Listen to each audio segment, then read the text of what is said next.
the 1st of July. Hong Kong celebrates a new beginning. As the British move out, the Chinese move in, and the red flag rises. This is the CBS Evening News, with Dan Rather reporting tonight from Hong Kong. The midnight transfer of power was celebrated with fireworks over Hong Kong's harbor, now an open gateway to the world's most populous nation and the world's only still rising communist power. Good evening. In the rain here on the other side of the world, dawn is already rising on a new day for Hong Kong, the first day of Chinese rule after more than 150 years as the easternmost jewel of the British Empire. In the end, it all came down to a somber military ceremony, then a quick retreat. For the Chinese, it was an historic triumph. For the British, a time to bite those famous upper lips.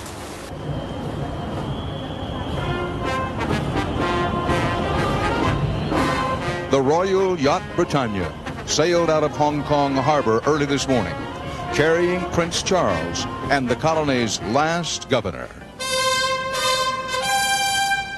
Their departure followed a brief, simple ceremony in which Hong Kong ceases to be part of the British Empire. Prince Charles said farewell and made a promise. We shall not forget you, and we shall watch with the closest interest as you embark on this new era of your remarkable history. The handover was symbolized by the change in flags. First, the British flag was lowered. Then, just a few seconds after midnight, the Chinese flag was hoisted. After a century and a half, Hong Kong belonged again to China. It didn't take long for the new leaders of Hong Kong to show who's boss. The first signal from China, a display of raw military power, the power it has used to suppress individual expression on the mainland. CBS News correspondent Barry Peterson watched as the Chinese troops came marching, rolling in.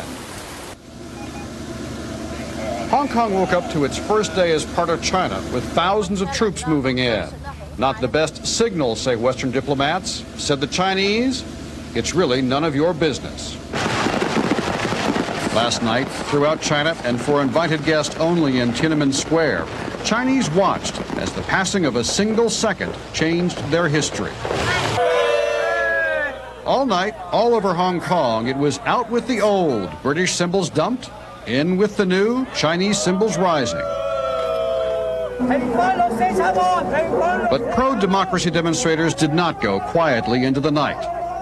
At one protest, a Chinese leader portrayed as a murderer for human rights violations. This would never be allowed in China. Long live democracy! Long live democracy! Demonstrators even took to the balcony at the legislature, elected under British rule. Now it's out of business under Chinese. Why is it that our leaders in China will not give us more democracy? Why must they take away the modest democracy that we have fought so hard to win? Across town, the new legislature, handpicked by Beijing and elected by nobody, took office.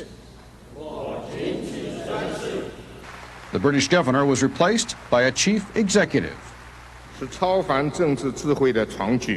eyes of the world are on us. We are confident that we will rise to the challenge and build a brighter and better future. Britain's downtown military headquarters was turned over lock, stock, and flagpole. The People's Liberation Army strutting its stuff as soon as the British turned their backs. The PLA's top general told his men, do everything according to the law. And then he said, make the people of Hong Kong love you. Translation, don't do anything that would make Hong Kong believe this Chinese army is some sort of army of occupation. And with everyone watching, this embarrassing moment, a Chinese troop truck breaks down. Bad luck or a bad omen? Will communist rule stall a city that's always cruised in the fast lane? Barry Peterson, CBS News, Hong Kong, China. Representing the United States at the handover was Secretary of State Madeleine Albright. She told us today that the U.S. is concerned about the Chinese show of military force, but expects Beijing to live up to its promises. The Chinese have committed themselves to protecting the way of life of Hong Kong, which is democracy, civil liberties, rule of law, and a free market system. But it's going to be a story that unfolds over quite a long time. It's not something that we can tell today in a snapshot, but it is something that we're going to watch. And because America has interests here, we're going to be very vigilant. As for the former British rulers, they're gone this morning, but hardly forgotten. CBS News correspondent Bob Simon covered the retreat. All right! Stop! And the sun did not set on the British Empire today as had been advertised. It never came up. It rained all day and all night. Prince Charles and Governor Patton got soaked at the farewell ceremony, the last purely British occasion on this last day of British rule. And the troops? It may have rained on their parade, but they didn't miss a step. Who but the British can make a retreat look like a triumphal march? Who else can bow to the inevitable, standing so upright with such grace and panache? For the last couple of days, people in Hong Kong couldn't get enough of them. The people who, according to Beijing, were overjoyed to see them leave, wouldn't let them leave without one more snapshot. On Stonecutters Island this morning, soldiers of the Black Watch Royal Highland Regiment were bused to ferries where they began chugging their way back to Scotland. Glad to be going home?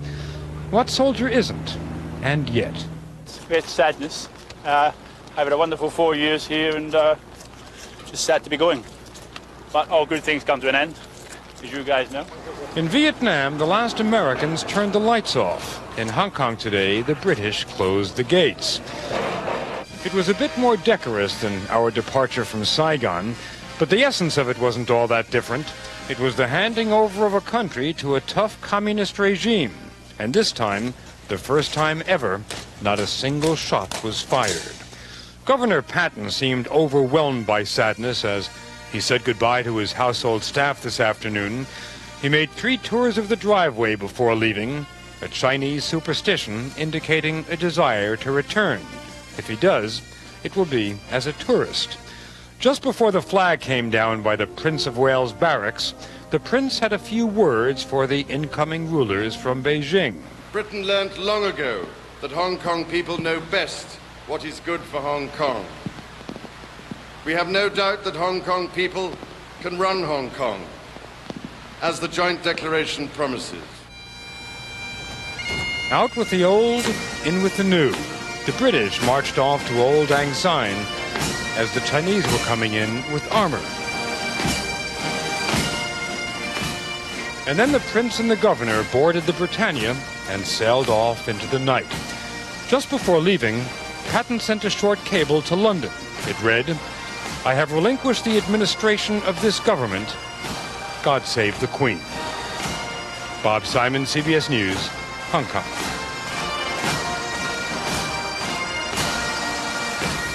An editor's note. Hong Kong was a British colony for 156 years, but in some ways today it looks more like an American colony.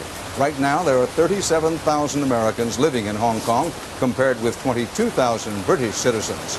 Many of the Brits will be following their flag home, but the vast majority of Americans here are staying on, working for more than 1,000 U.S. companies.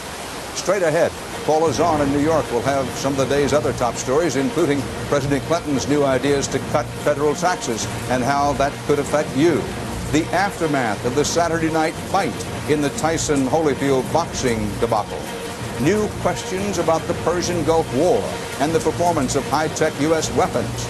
And then later in the broadcast, I'll take you for a ride on China's new Orient Express, as the CBS Evening News brings you the pomp, pageantry, and politics of this historic day in Hong Kong. all right! Stop!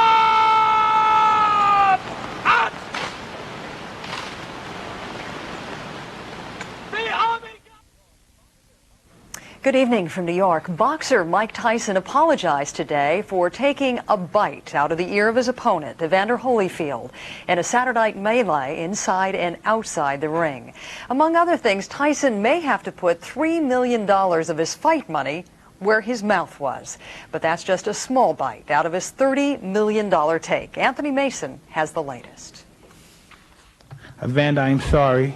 Mike Tyson apologized today to the boxer he bit, to the sport he embarrassed, and to the public he shocked. I was wrong, and I expect to pay the price like a man.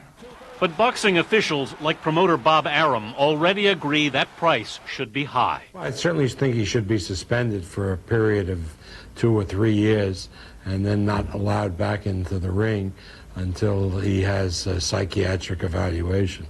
I think he's blown the first 2 rounds, and he better get started. Tyson was behind going into the 3rd round Saturday night when he opened his mouth and sank his teeth into Evander Holyfield's right ear. Now here's the bite. Keep your eye on Mike. See, Mike has just, see, look at him. You can see it. You can see it. There it is. The champion reeled in agony. Referee Mills Lane had already deducted points from Tyson for a first bite. Now look, he bit him again. And he said it's a punch. He said, don't give me that crap, man. You bit him. I said, that's it, you're gone. The Nevada Boxing Commission immediately suspended Tyson pending a disciplinary hearing tomorrow. The commission got to do their job, and they got to stand up for the game of boxing. The commission could revoke Tyson's license. They're holding his $30 million purse, but the most they can fine him is 10% of it, or $3 million. I'm willing to accept what I have coming to me. But no apology may be enough to heal the wound Tyson has inflicted on himself. The fight billboard came down in Vegas today. Mike Tyson's career may be coming down with it. Anthony Mason, CBS News, New York. In other news, up in orbit, the 1 American and 2 Russians aboard the crippled space station Mir finally got their lights, oxygen, and automatic steering systems back up and running today. They are also rehearsing techniques to repair Mir, damaged in last week's collision with a supply ship. Heavy damage and a huge fireball in suburban Mexico City today.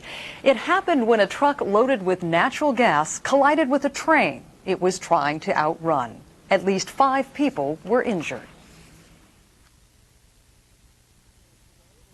President Clinton weighed in today with his version of a tax cut plan. He said he disagrees with key parts of the tax cut bills passed by the House and Senate because they give too many breaks to the wealthy and not enough to middle-income Americans. White House correspondent Rita Braver has more. President Clinton said the tax cut bills passed by the Republican-led Congress contain many good elements, but he didn't talk much about those. Instead, he attacked the congressional plans for catering to the rich. They direct far too little relief to the middle class. They include time-bomb tax cuts that threaten to explode the deficit. Among the biggest differences, the president would allow Americans to shield about 30% of capital gains from taxes. The congressional plans would shield about 50%. And the president opposes the plan passed by the House that would allow taxpayers to subtract the effects of inflation when calculating capital gains. The president would allow more generous tax credits for education, a $1,500 per year credit for the first 2 years of college, and a 20% tuition tax credit for later years for lower and middle income students. Both the president and Congress want a $500 per child tax credit for most families, but only Mr. Clinton wants it extended to the working poor who don't pay income tax. Despite the differences, however, the president refused to set out any specific items that would result in a veto. And both he and Republicans in Congress were insisting they can pass a tax bill together. Rita Braver, CBS News at the White House. Just ahead, Benedict Arnold's gunboat, seen for the first time since it sank to the bottom of a lake 2 centuries ago.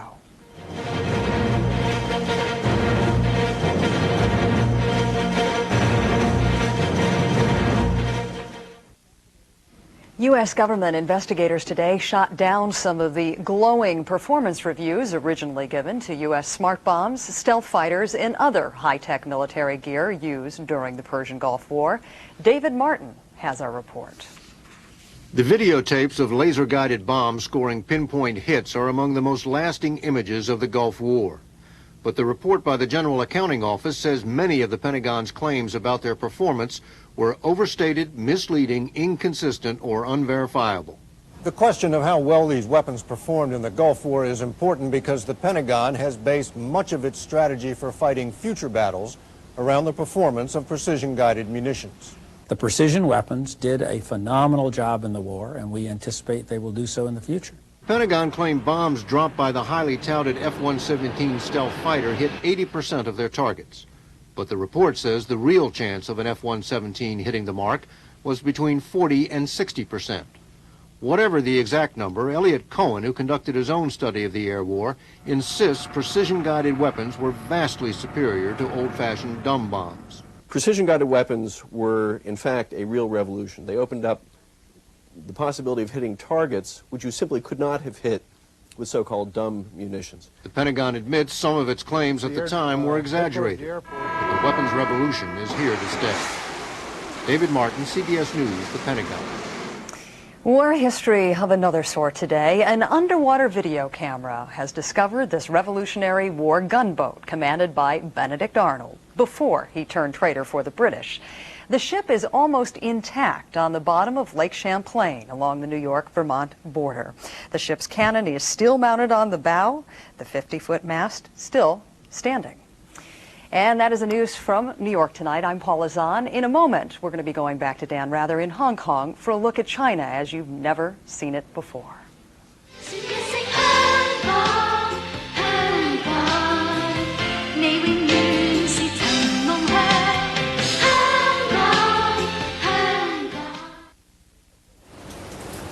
A treaty, words on a piece of paper, officially made Hong Kong part of China again tonight. But the Chinese have long been working on a more solid and tangible link, one forged of steel. It's a new railroad that runs between Beijing and Hong Kong, two very different worlds, now one.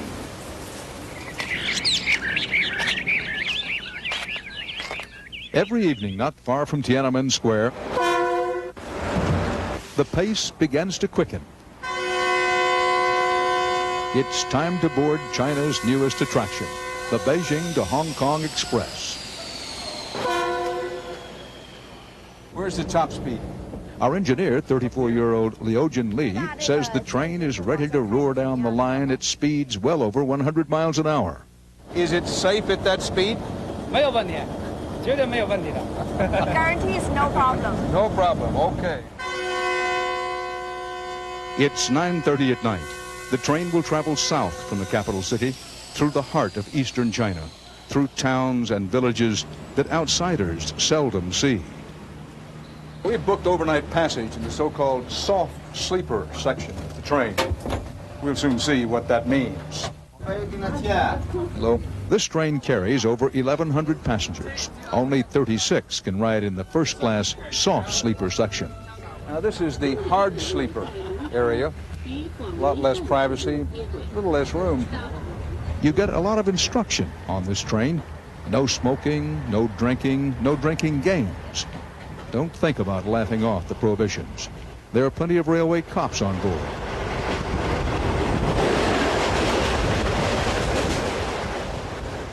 Back in the soft sleep section, the train ladies are delivering tea and greetings.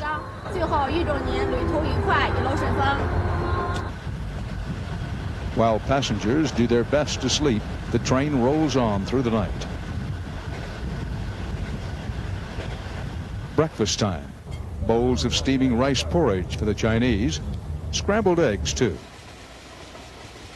The man who negotiated Hong Kong's return, Paramount leader Deng Xiaoping, had dreamed of taking this train to Hong Kong before he died. It's 10:30 in the morning. The train's been rolling for 13 hours. This is our first stop of any real duration. It's in the city of Fuyang, which is in the middle of a tremendous agricultural area, sort of the combined Kansas and Iowa of China. There's also something of a building boom here in Fuyang. Americans and Chinese are in a joint project to sell animal feed. And the biggest duck processing factory in China now provides jobs to 6,000 workers along the train route. The train runs more than 1,500 miles through 7 of China's provinces. The cost to build, $5 billion, will be more than offset by increased commerce with Hong Kong. But this train route was designed for more than just trade.